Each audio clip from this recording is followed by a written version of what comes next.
Hello my dear student, तो आज हम स्टार्ट कर रहे हैं बच्चों हमारे पी ब्लॉक एलिमेंट सेकंड का ग्रुप नंबर 17 लेक्चर नंबर 14। ठीक है, आई होप सो कि आप लोगों को समझ में आ गया होगा लेक्चर नंबर 13 जो कि आपको पूरा H2SO4 से रिलेटेड था और काफी इजी चैप्टर था बच्चों, काफी इजी और काफी सिंपल। ठीक है, तो अब हम स्टार्ट कर रहे हैं ग्रुप नंबर 17। तो ग्रुप नंबर 17 को जनरली हम लोग क्या बोलते हैं बच्चों, ये पॉइंट वाली बात है, ध्यान रखना है। जनरली हम लोग बोलते हैं उसको हैलोजन फैमिली। क्या बोलते हैं? Halogen family. क्या बोलते हैं हम लोग इसको बच्चों? Halogen family. ये हो गया पहला पॉइंट। ठीक है, अब सबसे पहले हम इसके एटम्स के बारे में जान लेते हैं। एटम्स कौन कौन से होंगे ग्रुप 17 में? फ्लोरीन, क्लोरीन, ब्रोमीन, आयोडीन और एस्टेटाइन। जो ये एस्टेटाइन होगा बेटा वो क्या होगा? Radio active element. Radio active element होगा बच्चों। क्या होगा बच्चों? रेडियो एक्टिव एलिमेंट होगा। ठीक है, अब देखो इसके एटॉमिक नंबर आप लोग जानते हो, इसका होगा 9। ठीक है, इसका होगा आपका एटॉमिक नंबर 9 होगा इसका एटॉमिक नंबर आपका। इसका एटॉमिक नंबर आपका होगा बच्चों यहाँ पर 9। इसका होगा आपका 17, इसका होगा आपका 35, इसका होगा बच्चों आपका 53। ये तो आपका जनरल एटॉमिक नंबर है। एटॉमिक नंबर हमको क्यों काम में आता है बच्चों? ताकि हम इलेक्ट्रॉनिक कॉन्फ़िगरेशन लिख सके। अब इसमें 32 ऐड कर दो तो यहाँ पर आ जाएगा 5 और 85। ठीक है, ये हो गया। ये आपका पीरियड 1 का है वही चीज, ये आपका पीरियड 2 का है, ये आपका पीरियड 3 का है, ये आपका पीरियड 4 का है, ये आपका पीरियड 5 का है। अब जनरली हम लोगों को स्टडी करना बच्चों इसके बारे में, हम लोगों को इसके बारे में स्टडी करना है, हमारे सिलेबस में इसके बारे में है।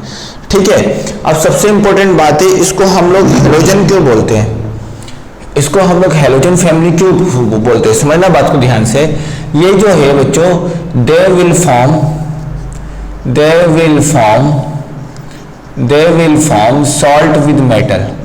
सॉल्ट विद मेटल मतलब मेटल के साथ क्या बनाते हैं बच्चों? ये आपके सॉल्ट बनाते हैं, इसलिए हम इसको हैलोजन फैमिली बोलते हैं। अरे हैलोजन में समझो इस बात को, हैलोजन है, ठीक है, हैलोजन में हैलो वर्ड का मतलब होता है आपका सॉल्ट। ठीक है, और जन का मतलब होता है फॉर्मेशन।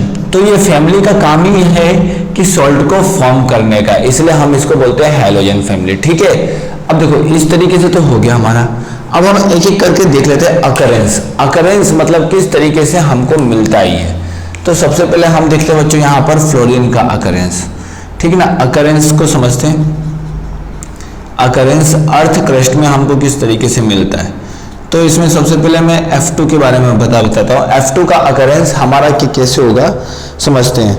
ठीक है, F2 सबसे पहले F2 and Cl2 are present in abundant amount मतलब abundant amount में मिलता है आपको F2 और Cl2 in nature मतलब नेचर में बहुत ज्यादा अमाउंट में आपको मतलब अगर मैं इस ग्रुप की बात करूं तो इस ग्रुप में सबसे ज्यादा अमाउंट में आपको यही मिलेगा। ठीक है, अब देखो in nature combined form of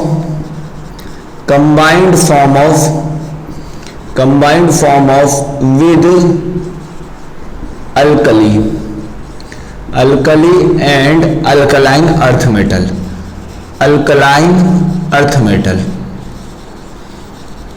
मतलब ये आपके कंबाइंड फॉर्म में मिलता है किसके साथ? अल्कली मेटल और अल्कलाइन अर्थ मेटल के साथ ये आपका कंबाइंड फॉर्म में आप लोगों का मिलेगा। ठीक है, अब जैसे मैंने एग्जांपल ले लूं, एग्जांपल के तौर पर यहाँ पर CaF2 को हम क्या बोलते हैं? फ्लोरस्पार। क्या बोलते हैं? फ्लोरस्पार। फिर एक और एग्जांपल हम इसमें ले सकते हैं, एक और एग्जांपल जैसे क्रायोलाइट Na3AlF6 इसको बोलते हैं क्रायोलाइट भी हो सकता है। ठीक है, और इसके अलावा एग्जांपल में हम ये भी सेट कर सकते हैं जो आप लोगों को याद है 3Ca3PO4 होल ट्वाइस। अब ये आप लोगों को आता आना होना चाहिए। इसको बोलते हैं फ्लोरोएपेटाइट। क्या बोलते हैं इसको? फ्लोरोएपेटाइट। फ्लोरोएपेटाइट होता है इसका नाम, जो कि आपके कहाँ मिलता है बच्चों? टीथ और बोन्स में आपके प्रेजेंट होता है। ठीक है, अब देखो F2 is present in bone and teeth. हम बोल सकते हैं यहां पर F2 is present in bone and teeth. मतलब F2 आपको कहां प्रेजेंट होता है बच्चों? बोन एंड टीथ में आप लोगों का F2 आपका प्रेजेंट होता है। ठीक है ना। ये कुछ कंपाउंड बोले जो आपको याद रखने, बस इतने। ठीक है, अब हम देखते बच्चों Cl2 के बारे में। ठीक है ना, Cl2 के बारे में तो यहाँ पर Cl2 is mainly found in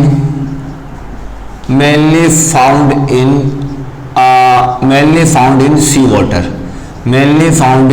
water। मतलब आपका क्या होता है बच्चों? CO2 आपका मेनली फाउंड होता है सी वाटर में in the form of NaCl। NaCl के फॉर्म में, जो कि आपका 2.5% बाई वेट होता है, जो कि आपका क्या होता है? 2.5% बाई वेट प्रेजेंट होगा। ये तो आप लोगों को याद होना चाहिए, क्योंकि NaCl आपको कहाँ से मिलता है? सी से ही मिलता है ना बच्चों, सी वाटर से ही आपको NaCl मिलता है। तो और NaCl कितना अमाउंट है वो भी आप लोगों को ध्यान होना चाहिए। ठीक है, अब देखो जनरली आपको KCl, MgCl2 और 6H2O, इसको बोलते हैं हम लोग क्या? कार्नेलाइट। कार्नेलाइट में भी आपका क्या प्रेजेंट है? कार्नेलाइट में भी आपका ClCl प्रेजेंट है। कार्नेलाइट में भी आपका क्या प्रेजेंट है बच्चों?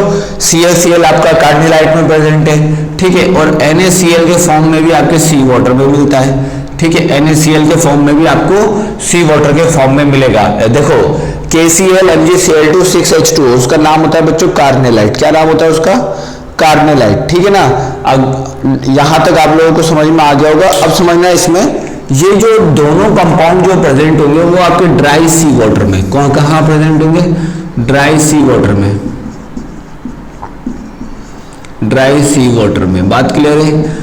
अब देखो यहां पर I2 जो होता है बच्चों, I2 भी आपके सी वाटर में ही आपके प्रेजेंट होता है, सी वाटर में ही आपको मिलेगा। ठीक है ना, तो मैं आप लोगों को बता देता हूं, bromine and iodine is a less abundant. Bromine and iodine is a less abundance. Bromine and iodine is less abundant in group. मतलब ब्रोमीन और आयोडीन का मिलना आपका क्या होगा बच्चों? बहुत ही ज्यादा कम होगा। ठीक है, लेस अबंडेंट होगा बेटा। ठीक है, अब देखो ब्रोमीन इज ऑल्सो प्रेजेंट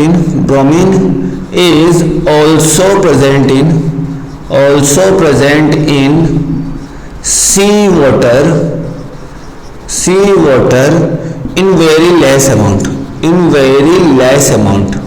मतलब ब्रोमीन भी आपका सी वाटर में प्रेजेंट होता है, जो कि आपका क्या होता है बच्चों? काफी कम अमाउंट में। मतलब हम लोग सोच नहीं सकते, काफी कम अमाउंट में आपका यहाँ पर ब्रोमीन भी आपका सी वाटर में प्रेजेंट होता है।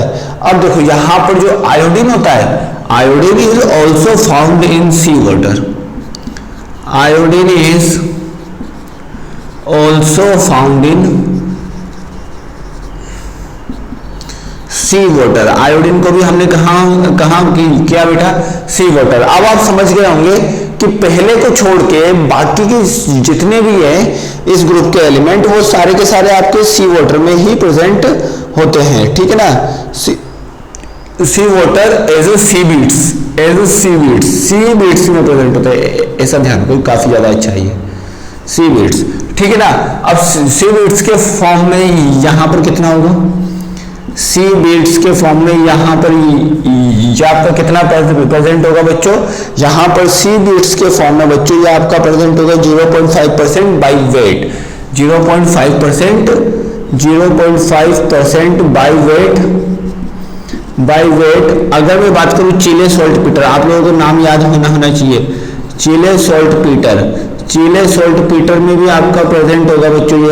अब चिले सॉल्टपीटर मतलब NaNO3, जो कि आपका 0.2% बाई वेट आपका प्रेजेंट होगा, 0.2% बाई वेट आपका प्रेजेंट होगा। अब ये दोनों आपके कौन से फॉर्म में प्रेजेंट होंगे बच्चों? ये दोनों आपके मतलब सी बिट्स में NaI के फॉर्म में प्रेजेंट होंगे, NaI के फॉर्म में प्रेजेंट होते हैं। NaI फॉर्म में आपका क्या होगा बच्चों? ये आपका प्रेजेंट होगा। बस ये तो था हमारा क्या बच्चों?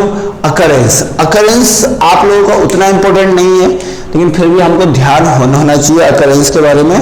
तो अगर मैं बोलूँ अबंडेंस, यहाँ पर सबसे ज्यादा अबंडेंट कौन होगा? तो अगर मैं बोलूँ इस ग्रुप में सबसे ज्यादा अबंडेंट कौन होगा, तो मैं आप लोगों को बता देता हूँ। यहाँ पर मैं आप लोगों को बता देता हूँ। इस ग्रुप में बोलना चाहूँ कि सबसे ज्यादा अबंडेंट कौन होगा, तो देख लेते हैं। अबंडेंट, यहाँ पर अबंडेंट, यहाँ पर लिख देता हूँ बच्चों। ये यहाँ पर अगर मैं बोलना चाहूँ अबंडेंट सबसे ज्यादा कौन होगा? क्लोरीन होगा, क्लोरीन के बाद फ्लोरीन होगा, फ्लोरीन के बाद ब्रोमीन होगा, ब्रोमीन के बाद आयोडीन होगा। ये आपके अबंडेंसी का ऑर्डर है। ये आपका क्या है बच्चों? अबंडेंसी का ऑर्डर है। ये आपका यहाँ पर अबंडेंसी का ऑर्डर मैंने आप लोगों को बता दिया, ठीक है। ये तो था फाइनली अबंडेंसी ऑर्डर।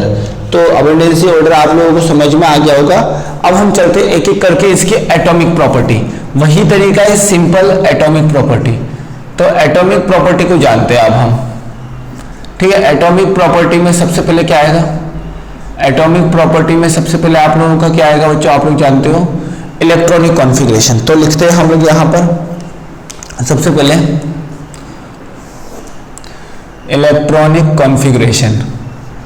इलेक्ट्रॉनिक कॉन्फ़िगरेशन तो समझते हैं यहाँ पर electronic configuration of halogen family is NH2NP6। मतलब हैलोजन फैमिली का जो आपका इलेक्ट्रॉनिक कॉन्फ़िगरेशन होता है वो आपका क्या होता है? NH2NP6। बात को समझना। The electronic configuration of outermost shell is NH2NP6, ठीक है। आउटरमोस्ट शेल का आपका क्या होता है? NH2NP6 होता है। चलो हम इन सब का इलेक्ट्रॉनिक कॉन्फ़िगरेशन लिख लेते हैं अभी यहीं पर, ठीक है। यहीं पर मैं आप लोगों को बता देता हूँ। अब देखो इसका कितना होगा? इसका कितना होगा बच्चों? हीना, सबसे पहले नोबल गैस लिखते हैं हम लोग, नीना और करीना, जेरोक्स करते रहना, ठीक है ना। अब यहां पर क्या आ जाएगा? 1s2 2s2, ये आपका सेकंड पीरियड, ये मैंने पीरियड गलत लगा दिया। ये आपका सेकंड, ये आपका थर्ड, ये आपका फोर्थ, ये आपका फिफ्थ, ये आपका सिक्स। अब देखो 2s2 2p5 NH2NP5 होता है, NH2NP5 होता है। यहाँ पर क्या होगा? 3s2 3p5। यहाँ पर क्या होगा? 4s2 4p5। यहाँ पर क्या होगा? 4s2 4p5। यहाँ पर क्या होगा? 5s2 4s2 के पहले आएगा बच्चों आपका 3d10 4s2 4p5। फिर क्या आएगा बच्चों? 4d10 5s2 5p5। इसके बाद क्या होगा? 4f14 5d10 5s2 6s2 6p5। ये आपका होता है बच्चों। समझना बच्चों, मैंने आपको लास्ट कई सारी बार बताया है कि इसके पहले आपका कौन सा, इसके पहले आपकी कौन सा 3D फैमिली होती है, इसके पहले आपकी कौन सी होती है 4D फैमिली होती है, इसके पहले आपकी 4f एलिमेंट आते हैं और 5D एलिमेंट आते हैं। तो इसीलिए मैं यहाँ पर इस तरीके से लिख रहा हूँ। इस बात को समझो ध्यान से, ठीक है। इस बात को बड़े ही ध्यान से समझो कि इस तरीके से मैं यहाँ पर क्यों लिख रहा हूँ। तो जर्नल इलेक्ट्रॉनिक कॉन्फ़िगरेशन तो आपका क्या हो जाएगा? यहाँ पर आउटर मोस्ट शेल इज यहाँ पर नोबल गैस, मैं अच्छे से लिख देता हूँ, नोबल गैस यहाँ पर हो जाएगा NH2NP5। ये हो जाता है बच्चों आपका जनरल इलेक्ट्रॉनिक कॉन्फ़िगरेशन। अब हम बात करते हैं बच्चों इसके एटॉमिक रेडियाई। तो देख लेते हैं एटॉमिक रेडियाई के बारे में। एटॉमिक रेडियाई के बारे में देख लेते हैं। एटॉमिक रेडियाई अब देख लेते हैं। यहाँ पर एटॉमिक रेडियाई क्या होगा बच्चों? अगर मैं किसी पीरियोडिक टेबल में टॉप टू बॉटम जाऊंगा तो आपका क्या होगा? साइज इंक्रीज होगा, ठीक है। साइज इंक्रीज होगा, क्यों होगा? Due to the due to the addition of extra shell, due to the addition of extra shell. मतलब एक्स्ट्रा शेल का मतलब क्या है बच्चों, एक्स्ट्रा शेल का मतलब क्या है, ये बात आपको समझनी है। तो देखो यहाँ पर नीचे जा रहे हो तो आपकी किसकी वैल्यू बढ़ रही है बच्चों, एन की वैल्यू आप लोगों की बढ़ रही है। नीचे जा रहे हो तो एन की वैल्यू बढ़ रही है, एन की वैल्यू बढ़ रही है, इसका मतलब शेल की वैल्यू आपकी बढ़ रही है। एन की वैल्यू बढ़ रही है, इसका मतलब आप लोगों के शेल की वैल्यू बढ़ रही है। इसलिए टॉप टू बॉटम जाएंगे तो आपके साइज बढ़ेगा। तो साइज का ऑर्डर क्या होगा बच्चों, इसमें ऑर्डर ऑफ साइज क्या हो जाएगा बच्चों, यहाँ पर आप लोग निकाल सकते हो। सबसे ज्यादा एस्टेटाइन का साइज आपका हो जाएगा, देन आफ्टर आयोडीन का, देन आफ्टर आपका ब्रोमीन का, देन आफ्टर आपका क्लोरीन का, देन आफ्टर आपका फ्लोरीन का। तो फ्लोरीन का साइज सबसे छोटा होगा। लेकिन अगर मैं पीरियोडिक टेबल में लेफ्ट टू राइट मूवमेंट करता हूँ, पीरियोडिक टेबल में कहां से कहां लेफ्ट टू राइट अगर मैं मूवमेंट करता हूं तो साइज क्या होता है, सबसे छोटा होता है। तो यहां पर दीदी ध्यान देना, in period halogen groups are, halogen groups element, halogen group elements are very less in size, मतलब are way small in size, ठीक है। अपने ही ग्रुप में, मतलब in period halogen groups are very small in size in are respective group, अपने respective group में उसकी साइज सबसे छोटी होती है। जैसे अगर मैं बात करूं सेकंड ग्रुप, तो सेकंड ग्रुप में सबसे छोटी साइज फ्लोरीन, थर्ड ग्रुप में सबसे छोटी साइज क्लोरीन, फोर्थ ग्रुप में सबसे छोटी साइज ब्रोमीन। तो अपने ही रेस्पेक्टिव ग्रुप में मतलब जो हेलोजन एलिमेंट होते हैं उनके साइज क्या होते हैं बच्चों, काफी ज्यादा छोटे होते हैं, ठीक है। तो ये तो था हमारे किससे, यह तो हमारा आ गया किसके, ये हमारा आ गया आपका यहाँ पर एटॉमिक रेडियाई के बारे में। अब देखो बेटा ध्यान से समझना, वॉल्डर वॉल का सबसे ज्यादा होता है अपने पीरियड में, जो आपके वो इनर्ट गैस फैमिली आएगा उसका सबसे ज्यादा होगा, ठीक है ना। अब देखो इसके बाद आता है हमारा आयोनाइजेशन एनर्जी। तो देख लेते हैं आयोनाइजेशन एनर्जी के बारे में बच्चों, जान लेते हैं। अगर मैं बोलूं ionization energy, third point ionization energy, तो आयोनाइजेशन एनर्जी क्या होता है बच्चों, आयोनाइजेशन एनर्जी क्या होता है बच्चों, जल्दी बताओ। आई क्या होगा, बोलो फटाफट, आप लोग समझ पा रहे होंगे।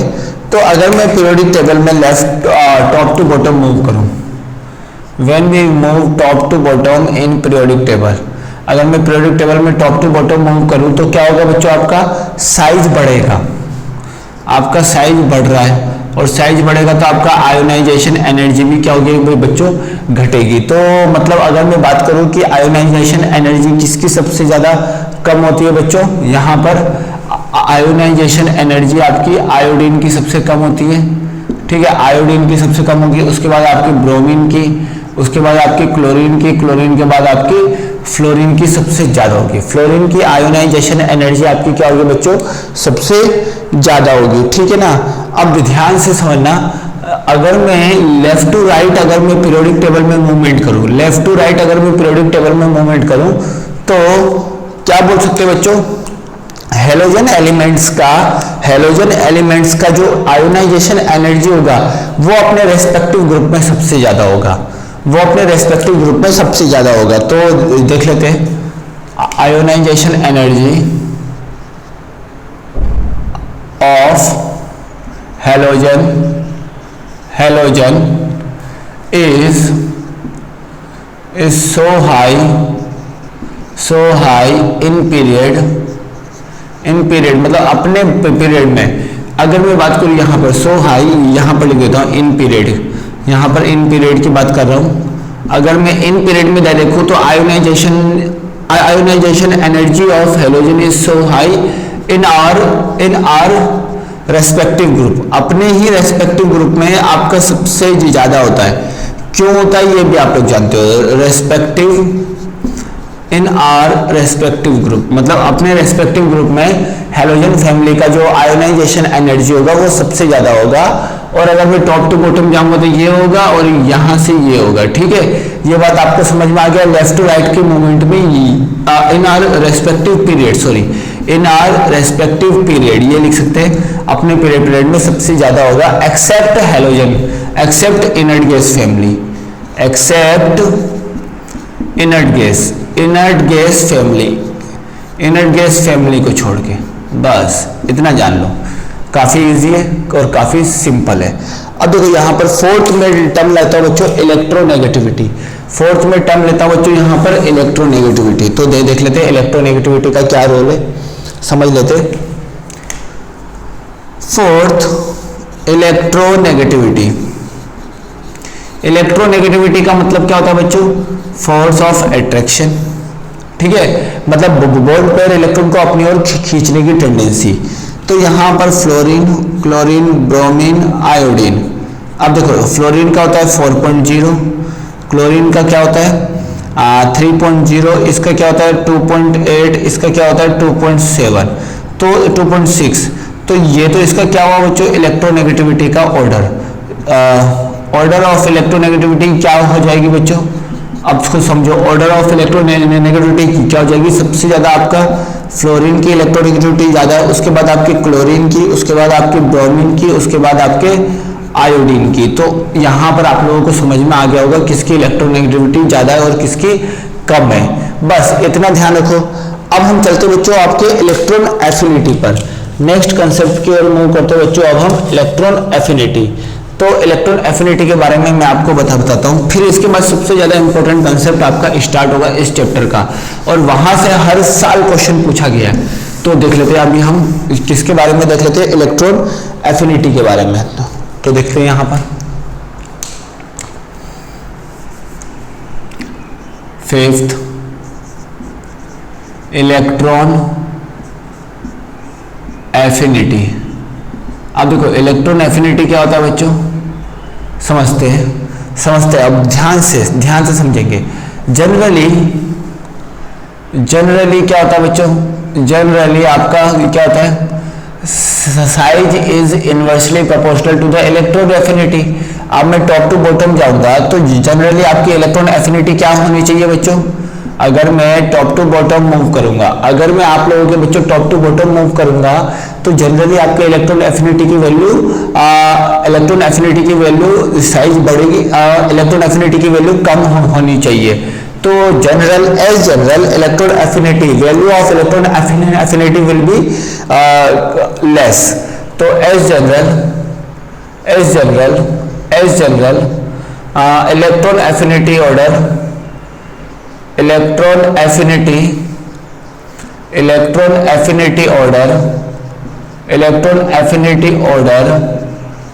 ऑर्डर इज, ठीक है। क्या हो रहा है बच्चों, टॉप टू बॉटम जा रहे हैं तो क्या हो रहा है, बात को समझना। टॉप टू बॉटम अगर मैं जाऊंगा तो आपका क्या होगा बच्चों, साइज बढ़ेगा, इसका मतलब इलेक्ट्रॉन एफिनिटी आपका घटेगा।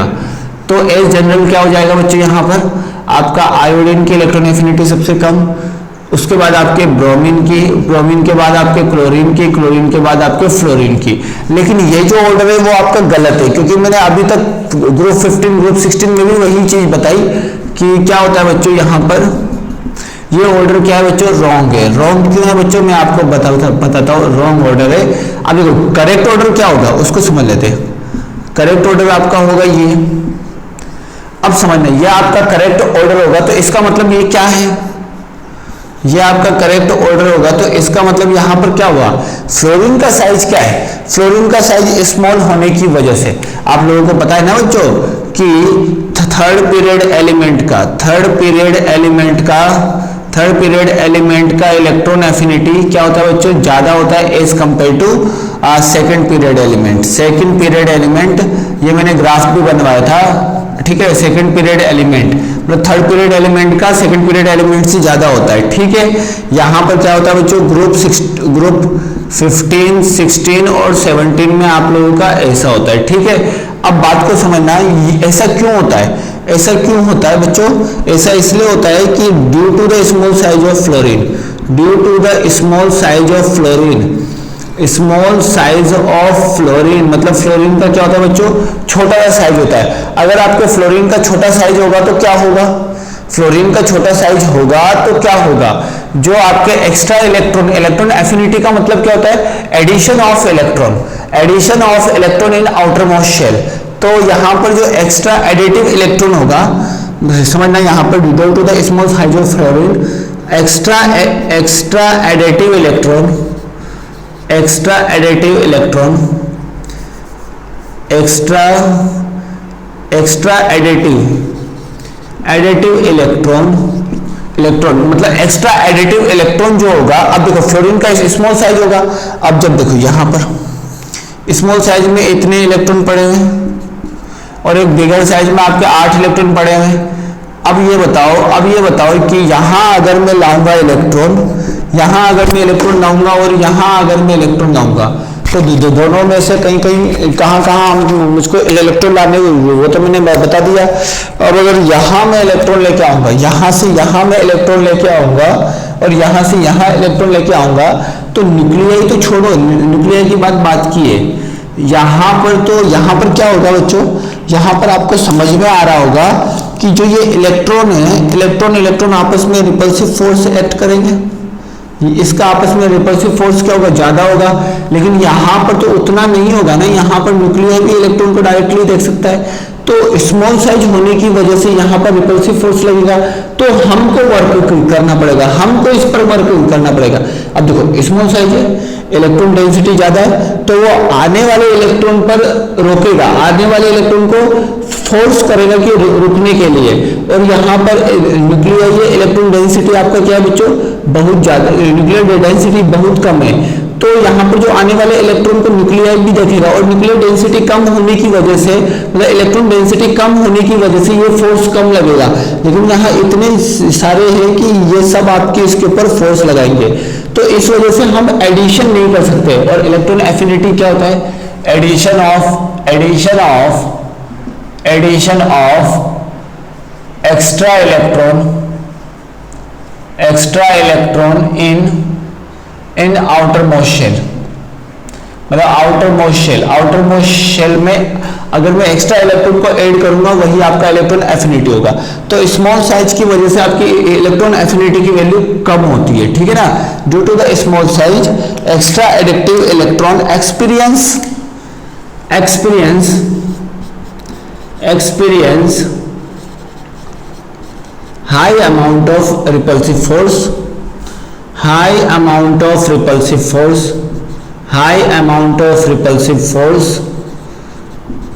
then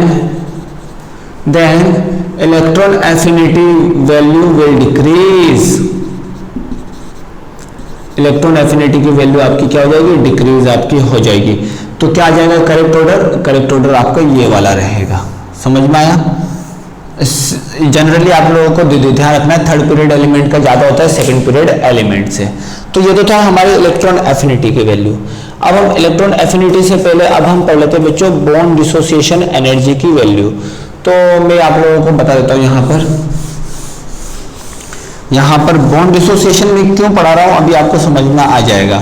थोड़ा सा बॉन्ड डिसोसिएशन को मैं आपको पहले पढ़ा देता हूँ ताकि आपको समझ में आ जाए कि क्योंकि हमको जो करना है वो बॉन्ड डिसोसिएशन और इलेक्ट्रॉन एफिनिटी ही काम में आएगा। तो देख लेते हैं हम लोग यहाँ पर बॉन्ड डिसोसिएशन एनर्जी। देखो यहाँ पर बॉन्ड डिसोसिएशन एनर्जी, ये आपके एटॉमिक प्रॉपर्टी नहीं हुई लेकिन फिर भी मैं आपको इसमें दिखा रहा हूँ। इसका रीजन है तो देख लेते हैं बॉन्ड डिसोसिएशन एनर्जी। अब देखो बॉन्ड डिसोसिएशन एनर्जी आपकी किसकी ज्यादा होगी समझेंगे। तो बॉन्ड डिसोसिएशन एनर्जी आपकी ज्यादा होगी बच्चों यहाँ पर आपके बॉन्ड डिसोसिएशन एनर्जी किसकी ज्यादा होगी समझ लेते हैं।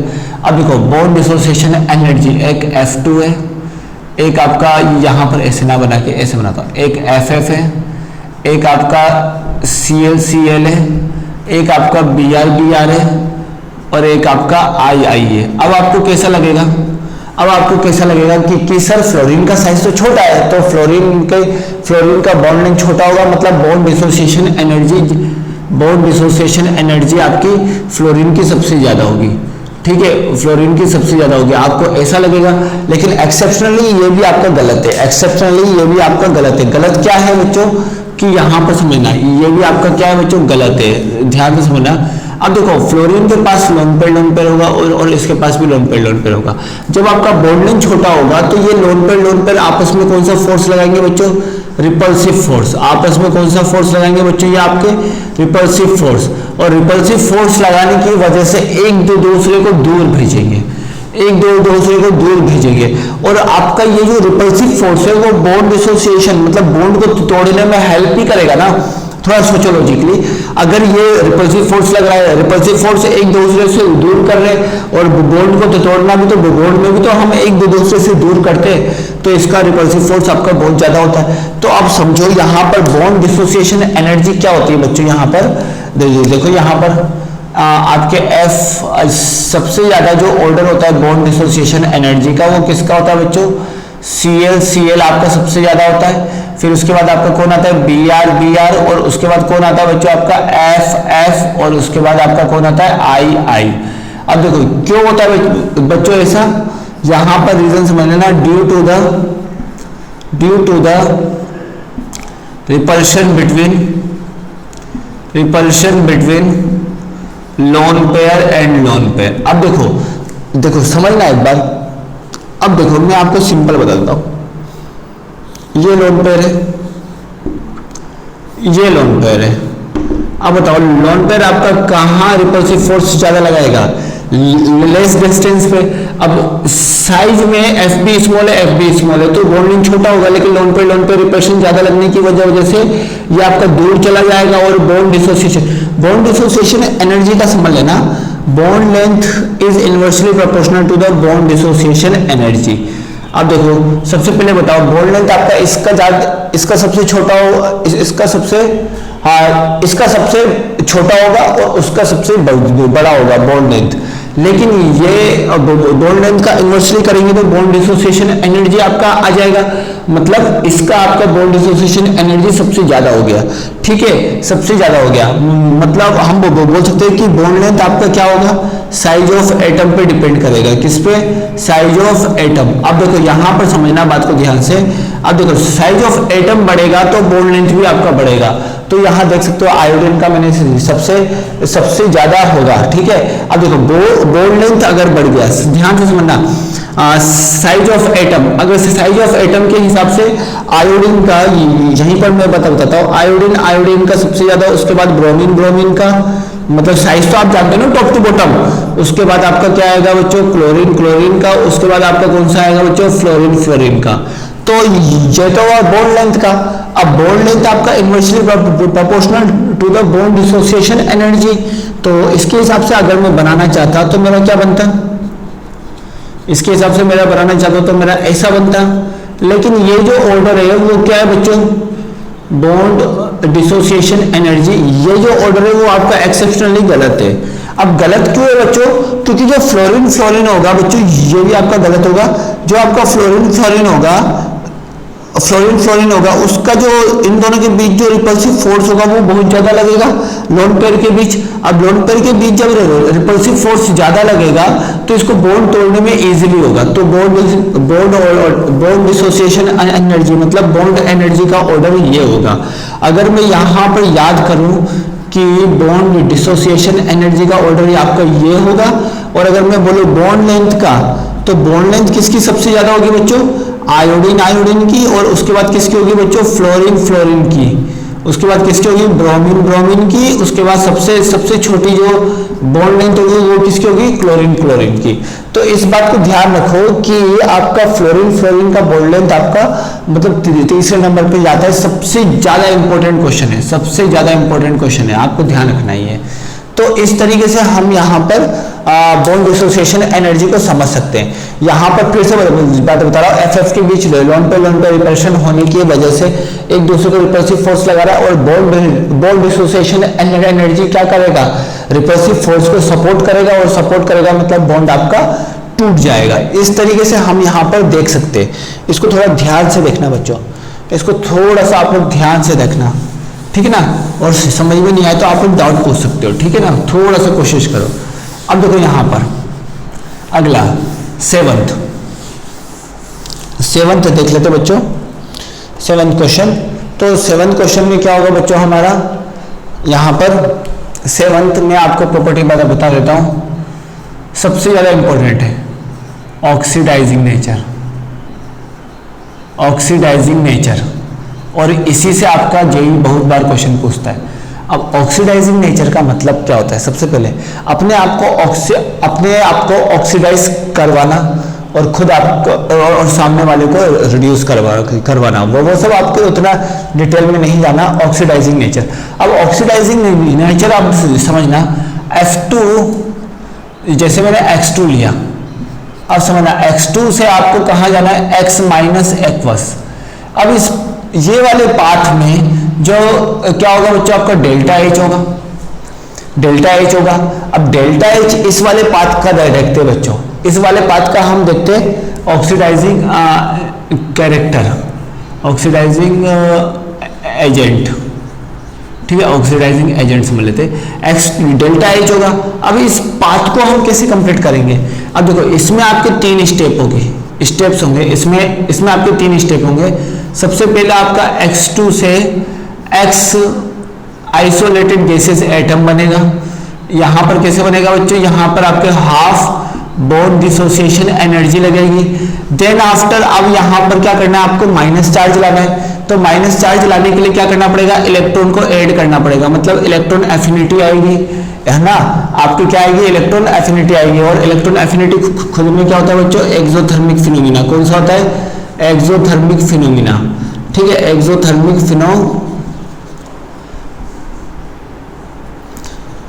ठीक है, एक्सोथर्मिक फिनोमिना होता है बच्चों ये आपका। अब यहाँ पर ये एक्सोथर्मिक फिनोमिना होता है, इसलिए मैंने माइनस साइन लगाया, बात क्लियर है। तो यहाँ पर क्या बन जाएगा आपका, x माइनस बन जाएगा। नाउ अब क्या बनेगा बच्चों, अब x माइनस ये आपका गैस में, अब इसको जैसे ही मैं वाटर में डालूंगा तो यहाँ पर कौन सा लगा बच्चों, हाइड्रेशन एनर्जी। यहाँ पर कौन सा लगा, हाइड्रेशन एनर्जी, यहाँ पर आपका हाइड्रेशन एनर्जी लगा। तो इसको क्या बोलेंगे, x माइनस एक्वस, इसको क्या बोलेंगे, x माइनस एक्वस। तो इस तरीके से आपका 3 फिनोमिना चलेगा इसको ऑब्टेन करने के लिए। इसको यहां से इसको ऑब्टेन करने के लिए आपको ऐसे करना पड़ेगा। तो जो आपके डेल्टा H होगा वो किसके इक्वल होगा, इन तीनों के इक्वल। तो आप बोल सकते हो हाफ बॉन्ड डिसोसिएशन एनर्जी लगेगा माइनस ए लगेगा प्लस हाइड्रेशन, हाइड्रेशन को हम क्या बोलेंगे, डेल्टा H ऑफ हाइड्रेशन, ये मैंने लिख दिया। तो इस तरीके से आपके इन 3 वैल्यू को होगा तो आप लोगों का होगा। अब थोड़ा कॉमन सेंसली सोचो, इफ डेल्टा H, अगर आपका डेल्टा H किसी रिएक्शन का क्या होगा बच्चों, ज्यादा होगा डेल्टा H, तो आपके ईज ऑफ रिएक्शन, मतलब यहां से यहां जाना मुश्किल होगा कि कठिन होगा। अगर डेल्टा H ज्यादा होगा तो यहां से यहां जाना आपका मुश्किल होगा। अब देखो यहां पर जो ऑक्सीडेशन नंबर है ये 0 है, यहां पर -1 है, तो ये खुद क्या हो रहा है, रिड्यूस हो रहा है, खुद क्या हो रहा है, रिड्यूस हो रहा है। तो पहले समझो डेल्टा H अगर ज्यादा होगा तो ये वाली रिएक्शन हो पाना क्या होगा बच्चों, मुश्किल होगा। तो 1 ease of reaction, 1 ease of reaction, मतलब रिएक्शन आपकी काफी इजीली नहीं होगी, ठीक है, 1 ईज ऑफ रिएक्शन। अब देखो यहां से यहां क्या हो रहा है, रिड्यूस हो रहा है। तो अगर डेल्टा H ज्यादा होगा तो क्या ये इजीली रिड्यूस होगा, नहीं होगा, ठीक है। जब ये आपका इजीली रिड्यूस नहीं होगा, जब ये आपका इजीली रिड्यूस नहीं होगा, इजीली x माइनस में नहीं बदलेगा, इसका मतलब इसका ये जब खुद को रिड्यूस नहीं करा पाएगा अच्छे से, तो ऑक्सीडाइजिंग पावर भी क्या होगी बच्चों, इसकी कम हो जाएगी। तो इसकी ऑक्सीडाइजिंग पावर क्या हो जाएगी बच्चों, कम हो गई। अब यहां पर इसकी ऑक्सीडाइजिंग पावर कम हो गई। अब जब यहां पर आपकी ऑक्सीडाइजिंग पावर कम हो गई तो हम इसको क्या बोलेंगे, अब डेल्टा H की वैल्यू किसके ऊपर डिपेंड करेगी, अगर मैंने EA की वैल्यू बढ़ा दी तो EA की वैल्यू माइनस बढ़ेगी तो डेल्टा H क्या होगा बच्चों, कम होगा। तो EA के इनवर्सली प्रोपोर्शनल और डेल्टा H ऑफ हाइड्रेशन के डायरेक्टली प्रोपोर्शनल। देख सकते हो आप यहाँ पर हाइड्रेशन की वैल्यू बढ़ाएंगे तो पॉजिटिव है, हाइड्रेशन की वैल्यू बढ़ाएंगे तो डेल्टा H भी आपका बढ़ेगा। तो तो ये तो कुछ था फंडामेंटल प्रिंसिपल। फिर से इसको इस लाइन को मैं बता देता हूं आप लोगों को। ये लाइन आप लोगों को ध्यान रखनी है, ये लाइन आप लोगों को ध्यान रखनी है अच्छे से। मैं क्या बोलना चाह रहा हूं, जितना ज्यादा आपका डेल्टा एच होगा उतना इजीली ये वाला रिएक्शन नहीं हो पाएगा। इसका मतलब ईज ऑफ रिएक्शन खत्म हो जाएगा, कम हो जाएगा। क्लियर है? अब जब ये यहां से यहां इजीली नहीं पहुंचेगा तो यहाँ ये अपने आप को रिड्यूस भी नहीं करेगा, ये अपने आप को रिड्यूस भी नहीं करेगा। जब ये अपने आप को अच्छे से रिड्यूस नहीं करेगा तो इसका ऑक्सीडाइजिंग पावर भी क्या हो जाएगा, कम हो जाएगा। ठीक है, और ये दोनों कंसेप्ट यहां से आए। ठीक है, ये मैंने बता दिया। ये तो था हमारे ऑक्सीडाइजिंग एजेंट के बारे में। अब मैं आप लोगों को कुछ इसके दो फैक्ट बताता हूं, कैसे हमको समझना है, कैसे हमको समझना है। बात को ध्यान से समझना, कैसे हमको करना है। इसके दो फैक्ट मैं इजीली बता दूंगा तो समझना। इसका मतलब आपका जो ऑक्सीडाइजिंग पावर है वो किसके ऊपर डिपेंड करेगा, 3 फैक्टर के ऊपर। ऑक्सीडाइजिंग पावर आपके कितने फैक्टर के ऊपर डिपेंड करेगा, 3 फैक्टर। ऑक्सीडाइजिंग पावर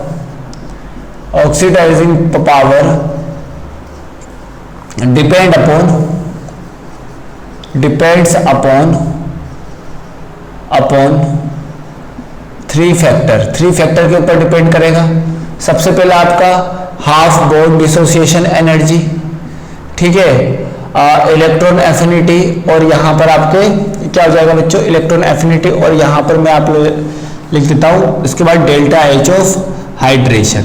ठीक है, अब बात समझना, यहां पर मैं फ्लोरीन, क्लोरीन, ब्रोमीन, आयोडीन, ठीक है, इस तरीके से मैं कुछ टेबल बना रहा हूं, उसको समझना है आपको। ठीक है, इसका होता है 79, 121, 112, और उसका क्या हो जाएगा बच्चों, 112 के बाद 107, 112 के बाद आपका क्या हो जाएगा बच्चों, 107। तो ये तो हो गया आपको इसकी वैल्यू। ठीक है, ये आपकी इसकी वैल्यू मैंने बता दी। यहां पर बोल दोगे इसको delta H of atomization. Atomisation मतलब एटम में कन्वर्ट करने की एबिलिटी। ठीक है, अब ए का क्या होता है बेटा, इसका होता है ए -328, -349, -349, और आपका क्या होगा -3 to 24, -295, -324, -295। अब डेल्टा एच ऑफ है ना हाइड्रेशन की वैल्यू बोलो। डेल्टा एच ऑफ हाइड्रेशन इसका कितना होगा, यहां पर होगा 506, -364, ये हो गया 506 -364, -335, ये आपको याद नहीं करना है, इससे हम एनालिसिस करेंगे। -335 और -293। तो यहां पर हाइड्रेशन एनर्जी कैलकुलेट कर सकते हो आप। यहां पर टोटल डेल्टा एच की वैल्यू भी कैलकुलेट कर सकते हो। यहां से आप टोटल डेल्टा एच की वैल्यू भी आप लोग कैलकुलेट कर सकते हो। अब देखो इससे क्या समझना है बच्चों, उस चीज को समझते हैं। देखो ऑक्सीडाइजिंग पावर आपकी किसकी ज्यादा होती है, F2 की ज्यादा होती है, उसके बाद Cl2 की होती है, उसके बाद Br2 की होती है, उसके बाद आपका किसकी होती है, I2 की होती है। ठीक है, लेकिन मैंने क्या बोला था बच्चों कि delta H is inversely proportional to the electron affinity. तो इलेक्ट्रॉन एफिनिटी आपकी किसकी ज्यादा होती है, Cl2 की। ठीक है, Cl2 की इलेक्ट्रॉन एफिनिटी की वैल्यू ज्यादा होती है, और फिर F2 की आपकी कम होती है। ठीक है ना, F2 की आपकी कम होती है। तो अब समझना, Ca की इलेक्ट्रॉन एफिनिटी की वैल्यू ज्यादा होती है और F2 की कम होती है। अगर F2 की इलेक्ट्रॉन एफिनिटी की वैल्यू कम हुई तो डेल्टा H तो ज्यादा हो जाएगा। मतलब क्या ये इजीली रिएक्ट कर पाएगा, नहीं कर पाएगा। तो यहां पर एक चीज ध्यान रखना, electron affinity order of Cl2 is so high as compared to electron affinity of F2 से ज्यादा होता है। ठीक है, F2 से ज्यादा होता है। जो तो मैंने अभी भी थोड़े पहले बताया था इलेक्ट्रॉन एफिनिटी वाला, अब समझो इलेक्ट्रॉन एफिनिटी जब आपका Cl2 का ज्यादा होगा और F2 का कम होगा, तो F2 की इलेक्ट्रॉन एफिनिटी कम होने की वजह से इसकी ऑक्सीडाइजिंग पावर घटनी चाहिए। ऐसा आप लोगों ने पढ़ा है, अभी ऐसा आप लोगों ने पढ़ा है, ठीक है। तो delta H is inversely proportional to the EA। अगर आपके EA की वैल्यू घटेगी तो डेल्टा H बढ़ेगा, और डेल्टा H बढ़ेगा तो मतलब इजीली रिएक्शन आपका प्रोसीड नहीं कर पाएगा, रिएक्शन आपका इजीली प्रोसीड नहीं कर पाएगा। मतलब क्या समझ में आ रहा है यहाँ पर, रिएक्शन आपका क्या होगा बच्चों, ये जो डेल्टा H है, अगर डेल्टा H बढ़ेगा तो इजीली रिएक्शन आपका यहाँ से यहाँ की ओर मूवमेंट नहीं कर पाएगा। जब यहाँ से यहाँ नहीं जा पाएगा आपका रिएक्शन, बात को ध्यान से समझना, अगर इलेक्ट्रॉन एफिनिटी की वैल्यू कम होगी तो डेल्टा H बढ़ेगा, और डेल्टा H बढ़ेगा मतलब रिएक्शन यहाँ से यहाँ नहीं जा पाएगा। तो इसकी मतलब यहाँ से यहाँ नहीं जा पाएगा तो खुद को 0 से -1 ऑक्सीडेशन स्टेट में भी नहीं ला पाएगा, मतलब खुद को रिड्यूस भी नहीं कर पाएगा, और खुद को रिड्यूस जब नहीं कर पाएगा तो ये अपना अच्छा ऑक्सीडाइजिंग एजेंट भी नहीं होगा। तो F2 के केस में क्या लग रहा है, according to EA, according to EA, अगर मैं बोलूं अकॉर्डिंग टू EA मतलब EA के अकॉर्डिंग क्या होगा, F2 आपका ऑक्सीडाइजिंग एजेंट नहीं होगा, F2 आपका बेस्ट ऑक्सीडाइजिंग एजेंट नहीं होगा, F2 आपका बेस्ट ऑक्सीडाइजिंग एजेंट नहीं होगा, ठीक है। F2 आपका बेस्ट ऑक्सीडाइजिंग एजेंट नहीं होगा अकॉर्डिंग टू EA, मतलब EA के अकॉर्डिंग आपका F2 आपका बेस्ट ऑक्सीडाइजिंग एजेंट नहीं होगा। तो ये लाइन गलत है, ये लाइन गलत है, क्योंकि आपका जो यहाँ से यहाँ जाने में एक तो इलेक्ट्रॉन एफिनिटी भी काम आ रही है, एक आपका हाइड्रेशन भी काम आ रही है, एक तो आपके इलेक्ट्रॉन एफिनिटी भी काम आ रही है, एक आपकी क्या काम आ रही है बच्चों, हाइड्रेशन। मुझे पता है आप लोगों को टफ जा रहा होगा, थोड़ा समझने की कोशिश करना, एक तो इलेक्ट्रॉन एफिनिटी भी आपकी हो रही है, एक आपका हाइड्रेशन भी जा रहा है। बट यहाँ पर क्या होता है बच्चों, hydration energy of fluorine is very greater than hydration energy of क्या बोलोगे, क्लोरीन। मतलब आप समझो फ्लोरीन की हाइड्रेशन एनर्जी बहुत ज्यादा है क्लोरीन से। तो यहाँ पर मैंने आप लोगों को लिखा था, यहाँ पर एक ऑर्डर, यहाँ पर क्या लिखा था, हाँ, delta H is directly proportional to the delta H of hydration. अब देखो ये भी मैंने लिखा था। अब देखो जब आपके फ्लोरीन के हाइड्रेशन इतनी ज्यादा है कि वो इस फैक्टर को डोमिनेट कर जाता है, हाइड्रेशन एनर्जी इतनी ज्यादा है कि वो इस फैक्टर को डोमिनेट कर जाता है, और इसी फैक्टर को डोमिनेट करने की वजह से आपका फ्लोरीन की ऑक्सीडाइजिंग पावर ज्यादा आता है। देखो थोड़ा 506 सबसे ज्यादा इसकी आ गई, और इसी वैल्यू की ज्यादा होने की वजह से ये वाला इसकी जो ऑक्सीडाइजिंग पावर है ना बहुत ज्यादा हो जाती है। अब देखो इलेक्ट्रॉन एफिनिटी कम है, लेकिन उतनी कम नहीं है जितनी इन दोनों में इंक्रीमेंट ज्यादा है। तो ये इस वैल्यू की वजह से आपका क्या हो जाता है बच्चों, आपका हाइड्रेशन की वजह से ये इसको डोमिनेट कर जाता है। हाइड्रेशन एनर्जी फ्लोरीन की बहुत ज्यादा होती है, बहुत ज्यादा होने की वजह से डेल्टा H आपका बहुत ज्यादा आपका कम हो जाएगा, बहुत ज्यादा कम आपका हो जाएगा, क्योंकि हाइड्रेशन भी एक तरीके का क्या है बच्चों, नेगेटिव है। हाइड्रेशन भी एक तरीके का क्या होता है बच्चों, नेगेटिव होता है, ठीक है ना। बात को ध्यान से समझो, हाइड्रेशन जितना ज्यादा आपका मतलब नेगेटिव वैल्यू बढ़ेगी, नेगेटिव वैल्यू जितनी ज्यादा आपकी बढ़ेगी उतना ज्यादा वैल्यू क्या होगा, डेल्टा H कम होगा, डेल्टा H आपका क्या होगा, उतना ज्यादा कम होगा, ठीक है। डेल्टा H जब आपका उतना ज्यादा कम होगा, देखो मैंने आप लोगों को लिखाया था delta H equal to half bond dissociation energy minus EA, और इसको भी माइनस ही कर लो, minus delta H of hydration. अब देखो डेल्टा H, यहाँ पर डेल्टा H का जब आपका मैग्नीट्यूड बढ़ेगा, यहाँ पर मैग्नीट्यूड वाइज मैंने लिखवाया था ऐसे, लेकिन आप लोग तो ऐसे समझ लो, अगर आपका डेल्टा H अगर आपका बढ़ेगा, आप मैग्नीट्यूड हटा के ऐसे भी लिख लो, चलो ठीक है, काफी सिंपल है। अगर आपको डेल्टा H ऑफ हाइड्रेशन की वैल्यू बढ़ेगी तो माइनस वैल्यू आपकी बढ़ेगी, तो आपकी माइनस वैल्यू बढ़ेगी। ये क्या करेगा बच्चों, डेल्टा H को कम करेगा, और डेल्टा H को कम करेगा मतलब क्या होगा बच्चों, यहाँ पर जब ये आपके डेल्टा H को कम करेगा तो क्या होगा बच्चों, जब ये आपके डेल्टा H को कम करेगा तो ईज ऑफ रिएक्शन आपकी इजीली प्रोसीड हो सकती है। तो इस तरीके से हम लोग इसको समझ सकते हैं, ठीक है ना। बस इतना ध्यान रखो आप लोग इसमें उतना ध्यान मत रखो, आप लोग बस इतना ही ध्यान रखो कि जितना ज्यादा आपका हाइड्रेशन होगा उतना ज्यादा आपका यहाँ पर बॉन्ड यहाँ पर आपका ऑक्सीडाइजिंग पावर बढ़ जाएगा। तो इस वैल्यू की वजह से आपका ऐसा होता है।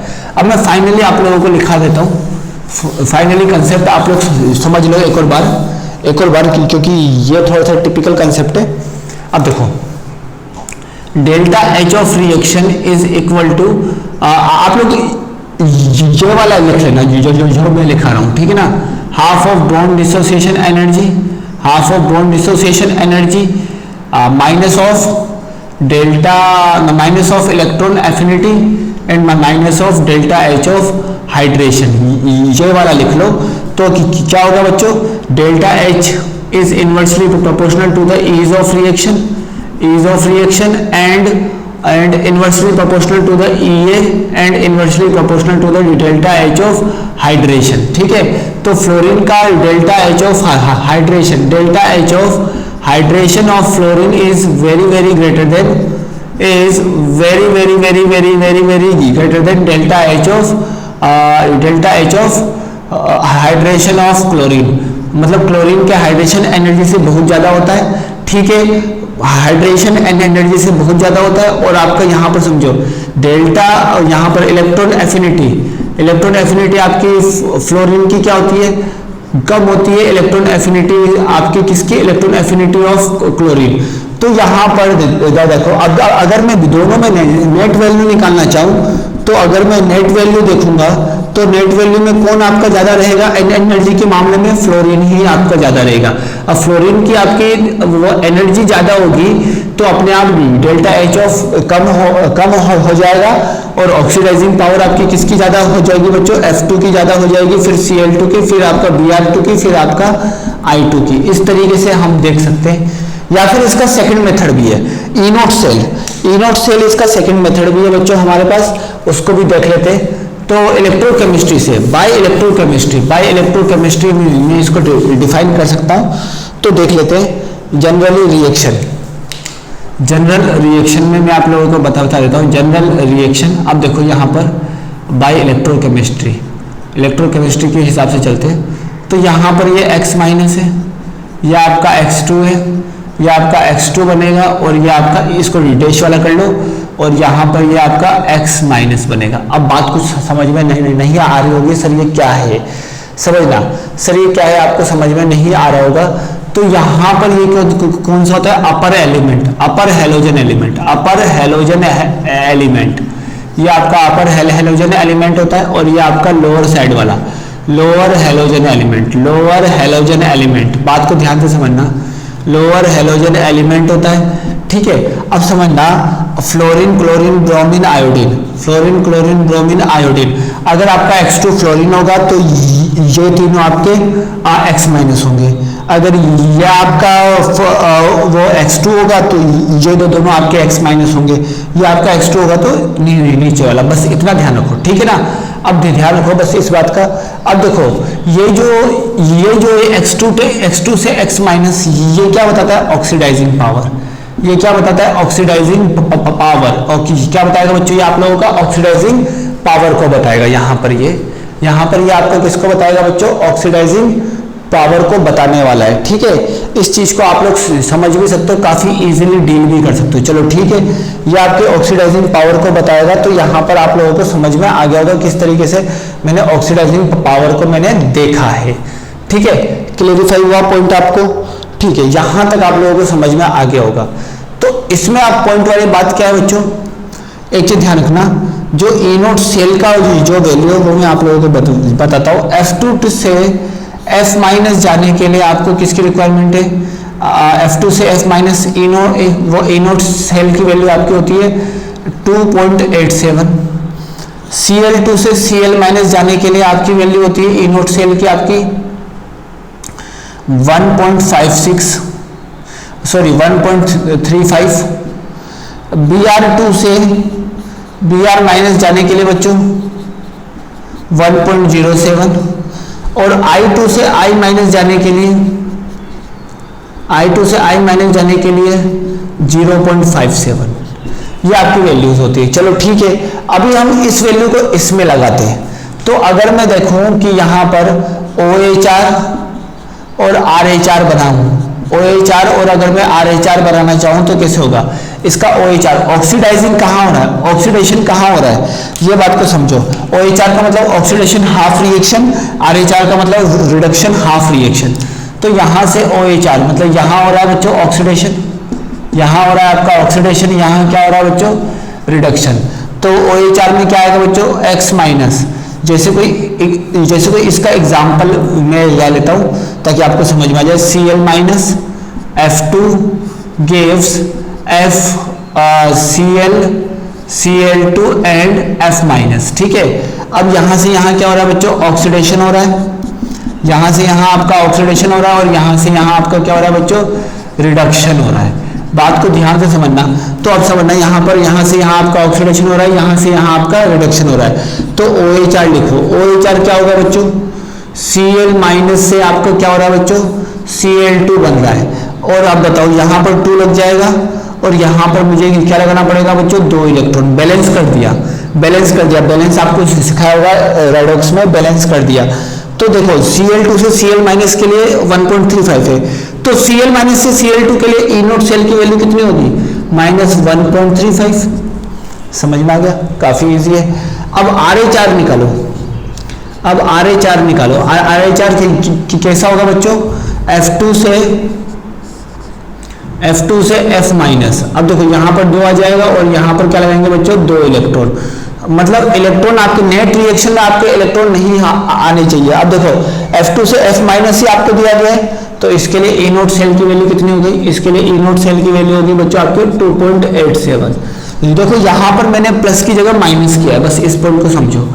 अब देखो क्या हुआ बच्चों, यहाँ पर इससे ये आपका कैंसिल हुआ, तो नेट रिएक्शन क्या आ गई बच्चों F2 + 2Cl माइनस, वही आ गया ना F2 और Cl माइनस गिव्स व्हाट आपका F माइनस 2F माइनस और Cl2। देखो F माइनस और Cl2 दिया। अब क्या होता है बच्चों, ये रिएक्शन होगी या नहीं होगी इसका पता कैसे लगाएंगे, इसका पता हम लोग कैसे लगाएंगे। तो इसका पता लगाने का सिंपल तरीका है बच्चों, यहाँ पर समझना यहाँ पर इस रिएक्शन के लिए आप लोगों को थर्मोडायनेमिक्स पढ़ा होगा। थर्मोडायनेमिक्स में इस रिएक्शन के लिए जो आपका डेल्टा G1 है, ये रिएक्शन के लिए आपका जो डेल्टा G2 है, उन दोनों का एडिशन आपका डेल्टा G2 जो कि आपका क्या आना चाहिए बच्चों लेस देन जीरो होगा। इसका मतलब रिएक्शन क्या हो जाएगी बच्चों आपके स्पॉन्टेनियस, मतलब प्रोसीड हो सकती है। चलो देख लेते हैं। तो यहाँ पर delta G2 = delta G1 + delta G2। अब आप देख सकते हो कि इन दोनों में मैंने 2 से मल्टीप्लाई किया था, तो ये मैंने 2 से मल्टीप्लाई कर दिया क्योंकि ये आपका क्या बच्चों स्टेट फंक्शन है। ये आपका कौन सा फंक्शन है बच्चों आपका 2 से मल्टीप्लाई किया था क्या, नहीं, इसको ऐसे लिख लो, कुछ नहीं किया। ये आपका स्टेट फंक्शन होता है और एक्सटेंसिव प्रॉपर्टी होती है। अब देखो डेल्टा G2 निकालेंगे, डेल्टा G2 और डेल्टा G का फॉर्मूला क्या होता है, E के फॉर्म में -NFE0 सेल। अब देखो यहाँ पर टोटल निकालना है तो -NFE0 सेल = G1। इसके लिए G1 माना तो क्या होगा बच्चों -NF। यहाँ पर N क्या होगा ना, number of mole of electron transfer. तो पहले में कितने इलेक्ट्रॉन ट्रांसफर हो रहे बच्चों, यहाँ पर 2 हो रहे, फ्लोरीन हो गया, यहाँ पर फेराडे हो गया। अब यहाँ पर E0 की वैल्यू कितनी है -1.35 प्लस। अब यहाँ पर क्या होगा, यहाँ पर नंबर ऑफ इलेक्ट्रॉन कितने हैं बच्चों, यहाँ पर आपके नंबर ऑफ इलेक्ट्रॉन, इसका फॉर्मूला था माइनस में, तो माइनस में 2 इलेक्ट्रॉन लगा दिया। इसके बाद क्या हो जाएगा बच्चों, यहाँ पर फेराडे ऐसा का ऐसा आ जाएगा F। उसके बाद आपका हो जाएगा बच्चों यहाँ पर वैल्यू कितनी 2.87, तो 2.87 मैंने लिख दिया। चलो ठीक है। अब यहाँ पर भी नेट रिएक्शन में कितने इलेक्ट्रॉन इधर से उधर गए, 2 इलेक्ट्रॉन। तो यहाँ पर कितना आ जाएगा 2 इलेक्ट्रॉन FE0 सेल = -2F -1.35। यहाँ पर माइनस अंदर है तो बाहर जाएगा तो माइनस, इसको बोल देंगे 2F 2.87, वैसा ही कैलकुलेशन है। अब देखो 2F सब में ही चला गया। अब देखो आप लोग E0 सेल की वैल्यू क्या आ जाएगी बच्चों आपके, समझो E0 सेल की वैल्यू आपके यहाँ पर क्या आ जाएगी। अब देखो -2f चला गया, तो यहाँ पर आपका -1.35 और यहाँ पर 2.87। तो ए नोट सेल की वैल्यू आपकी क्या आ गई बच्चों, ग्रेटर देन 0। और डेल्टा जी का फॉर्मूला क्या होता है, डेल्टा जी जी नोट का माइनस NF ई नोट सेल। अब देखो ई नोट सेल अगर ग्रेटर देन 0 होगा तो डेल्टा जी माइनस साइन की वजह से क्या हो जाएगा बच्चों, लेस देन 0। और माइनस साइन की वजह से जब ये आपका लेस देन 0 हो जाएगा, इसका मतलब रिएक्शन क्या हो जाएगी बच्चों, स्पॉन्टेनियस हो जाएगी। इसका मतलब रिएक्शन आपकी क्या हो जाएगी, स्पॉन्टेनियस। तो ये रिएक्शन सही है, ये रिएक्शन सही है, ये रिएक्शन आपका सही है। अब इस रिएक्शन को शॉर्ट में हम हर बार इतना तो नहीं कर सकते ना, इतना नहीं कर सकते, तो इस रिएक्शन को शॉर्ट में हम इस तरीके से ध्यान रखते हैं। इस रिएक्शन को शॉर्ट में हम किस तरीके से ध्यान रखते हैं बच्चों, ये जो मेथड मैंने बताया उस मेथड से ध्यान रखते हैं, ठीक है ना। अगर मैं बोलूं यहां पर विच रिएक्शन इज पॉसिबल, कौन सी रिएक्शन आपकी पॉसिबल है, अगर मैं पूछना चाहूं तो बताओ आप लोग। पहला F minus Cl2 gives Cl minus and F2, ठीक है। Second Br minus Cl2 Cl minus Br2। Third आपका I minus Cl2 Cl minus Bi2। Fourth आपका है बच्चों यहाँ पर Br माइनस I2 और I माइनस, और यहां पर आ जाएगा बच्चों Br2। अब बताओ कौन सा रिएक्शन आपका प्रोसीड हो सकता है बच्चों। तो ध्यान से समझना, जो ये आपका X2 होगा और ये आपका X माइनस डैश। अब देखो X2 हमेशा ऊपर वाला होना चाहिए। क्या फ्लोरीन आपका क्या क्लोरीन आपका फ्लोरीन के ऊपर आता है, नहीं आता, तो ये रिएक्शन नहीं होगा। क्या क्लोरीन आपका ब्रोमीन के ऊपर आता है, हाँ आता है, तो ये रिएक्शन प्रोसीड हो जाएगी। क्या आपका क्लोरीन आयोडीन के ऊपर आता है, हाँ आता है, तो इसलिए ये भी आपका प्रोसीड होगा। क्या आयोडीन आपका ब्रोमीन के ऊपर आता है, नहीं आता, तो ये भी आपका नहीं होगा। ऐसे ऑर्डर में देखना है आपको, ठीक है, इस तरीके से आपको देखना है, ठीक है। तो यहां पर ध्यान देना, अपर हेलोजन एलिमेंट होता है और ये आपका लोअर हेलोजन एलिमेंट होता है। मतलब अगर फ्लोरीन होगा तो अगर आपका X2 फ्लोरीन होगा तो X माइनस क्या क्या हो सकते हैं, क्लोरीन ब्रोमीन आयोडीन। अगर आपका X2 क्लोरीन होगा तो X माइनस क्या क्या हो सकते हैं, ब्रोमीन आयोडीन। अगर आपका X2 आपका Br2 होगा तो ये वाला आपके क्या हो जाएंगे बच्चों, ये आपका X माइनस आपका हो जाएगा।